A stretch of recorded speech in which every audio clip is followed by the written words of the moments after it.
Lucknow university के MEd student इस video को स्किप मत करना। हेलो गाइज, आज मैं आपसे एमएड के बारे में कुछ बात करूँगी क्योंकि मैं भी अभी एमएड ही कर रही हूँ। अभी मैं एमएड के फर्स्ट सेमेस्टर में हूँ और फर्स्ट सेमेस्टर में अभी उसका एग्जाम हो गया है और उसमें 5 सब्जेक्ट होते हैं और सभी में 5-5 क्वेश्चन होते हैं, वही करने होते हैं, जो कि अभी हाल ही में उसका एग्जाम 29 जनवरी को खत्म हुआ है और अभी हम लोग का प्रैक्टिकल होना बाकी है। और प्रैक्टिकल में 2 प्रैक्टिकल है मेजर, आपका एक रिसर्च प्रपोजल और दूसरा बुक रिव्यू। तो मैं प्रैक्टिकल से ही रिलेटेड बातें करने वाली हूँ, बातें नहीं मतलब उसके बारे में जानकारी देने वाली हूँ और आपको अच्छा लगे तो ठीक है और नहीं तो कोई बात नहीं।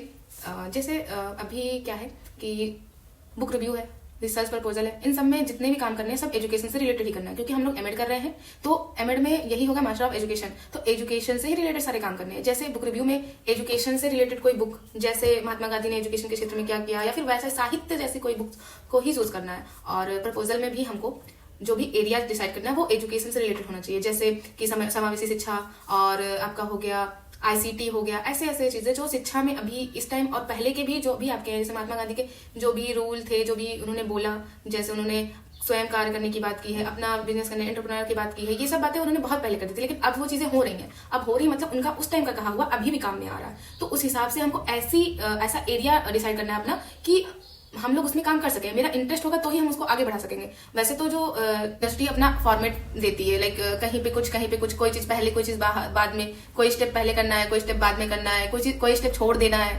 तो हर यूनिवर्सिटी का अपना प्रपोजल का एक फॉर्मेट होता है। तो मैं तो लखनऊ यूनिवर्सिटी से ही पढ़ रही हूँ तो मैं लखनऊ यूनिवर्सिटी का ही फॉर्मेट बताऊंगी, बट मैं कोशिश करूंगी मैं अदर यूनिवर्सिटी का भी फॉर्मेट बता दूं, बट मेरा मेन लखनऊ यूनिवर्सिटी पे ही फोकस रहेगा। तो अगर लेकिन ये है कि जब हमारा एरिया डिसाइड होगा कि हमको कहाँ पे शोध करना है तो ही हमारा आगे जाके अच्छा होगा, क्योंकि आगे जाके हमको डिसर्टेशन बनाना है। तो जैसे उसको हिंदी में लघु शोध कहते हैं, तो लघु शोध बनाने के लिए अगर आपके पास फिर वही प्रॉब्लम आएगी कि आपको टॉपिक चूज करना है, अब आप किस टॉपिक पे बनाएंगे। अगर आपने एक ही बार में अपने इंटरेस्ट के हिसाब से टॉपिक चूज कर लिया तो उससे आगे चल के आपको ही प्रॉब्लम नहीं होगी और आपका जो भी लघु शोध या डिसर्टेशन बनेगा वो आराम से बन जाएगा क्योंकि आपका इंटरेस्ट उसमें होगा।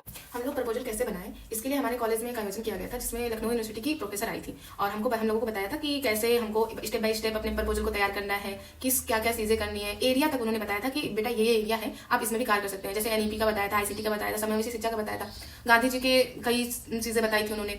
तो उन्होंने ऐसे कई एरियाज बताए जिसको मैंने नोट कर लिया था। मैं उसका वीडियो भी बना ली थी, मैं इसलिए वीडियो बना ली थी ताकि मैं बाद में इसको और अच्छे से समझ सकूं। कि उस टाइम हम लोग के प्रैक्टिकल होने में बहुत टाइम था, तो अगर मैं उस टाइम उनका नोट्स ना मतलब वीडियो ना बनाती, क्योंकि वो बहुत जल्दी बोली थी तो नोट्स तो बनना मतलब नहीं मुमकिन नहीं था और इसीलिए मैंने वीडियो बना ली थी। और क्योंकि बाद में उसको बार बार रिवाइज करके मुझे पता चला हाँ कहाँ पे मतलब क्या करना है, स्टेप क्या होंगे, इससे बहुत हेल्प मिली मुझे और इसलिए मैं अपना एक प्रपोजल तैयार भी कर चुकी हूँ और मैं वो वीडियो लास्ट में आपको लगा भी दूंगी और जो भी उन्होंने स्टेप बताए वो भी लगा दूंगी।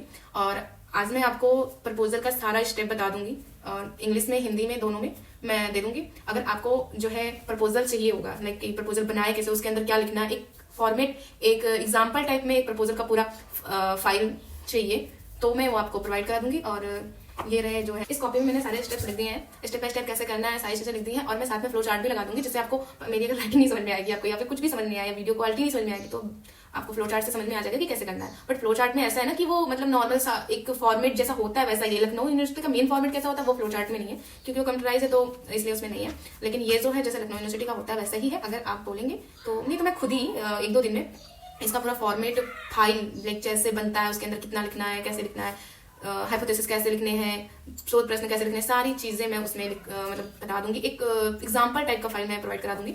और मैं आगे चल के मैं सेकंड सेमेस्टर का भी क्वेश्चन आंसर और मतलब मैंने फर्स्ट सेमेस्टर में भी ये सब चीजें की हैं, मैंने अपलोड नहीं किया क्योंकि मेरे खुद के एग्जाम चल रहे थे, मेरे पास टाइम। वो नोट्स भी मतलब अपने चैनल पर डालने वाली हूँ, आपको अच्छा लगे तो लाइक सब्सक्राइब करिएगा और कमेंट भी जरूर ही है। और अभी मैं आपको जो है सारा स्टेप बाय स्टेप प्रपोजल बता देती हूँ। तो ये रहे प्रपोजल के स्टेप्स और जिसको मैंने मैम की वीडियो से लिखा है और उन्होंने बताया है कि ये चीज़ ऐसे है। मैं मैम की वीडियो भी लगा दूंगी ताकि आपको ये रहे कि हाँ मैंने मतलब ऐसा नहीं इधर उधर से कहीं से भी मैंने ये उठा लिया है। और ये स्टेप्स हैं जिसमें सबसे पहला स्टेप्स है कि हमको टॉपिक चूज करना है, उसके बाद हमको उसके बारे में इंट्रोडक्शन देनी है, फिर ऑब्जेक्टिव्स उसके, फिर हाइपोथेसिस, नीड ऑफ स्टडी, उसके बाद उसकी सीमाएं क्या हैं, मेथोडोलॉजी और सबसे इंपॉर्टेंट है ये शोध पद्धति। मतलब इसके अंदर जितनी सारी चीजें ना, शोध विधि, जनसंख्या, नमूना, डेटा संग्रह, यही आपके प्रपोजल को बेस्ट बनाता है। परिचय, उद्देश्य, परिकल्पना, ये सब चीजें याद करने वाली हैं। ये सब चीजें कहीं से भी आप लिख सकते हैं, पर ये शोध विधि हुआ, डाटा संग्रहण हुआ, ये आपको कलेक्ट करना हुआ, ये सारी चीजें आपसे वो पूछेगा।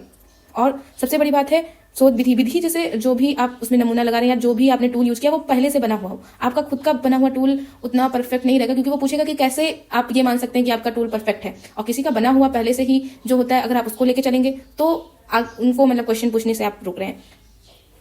बहुत पास से दिखा दे रही हूँ आपको, ताकि आपको साफ साफ दिखे। और ये इंग्लिश में और ये हिंदी में, और मैं बहुत जल्दी इसका एक एग्जाम्पल भी अपने चैनल पर डाल दूँगी।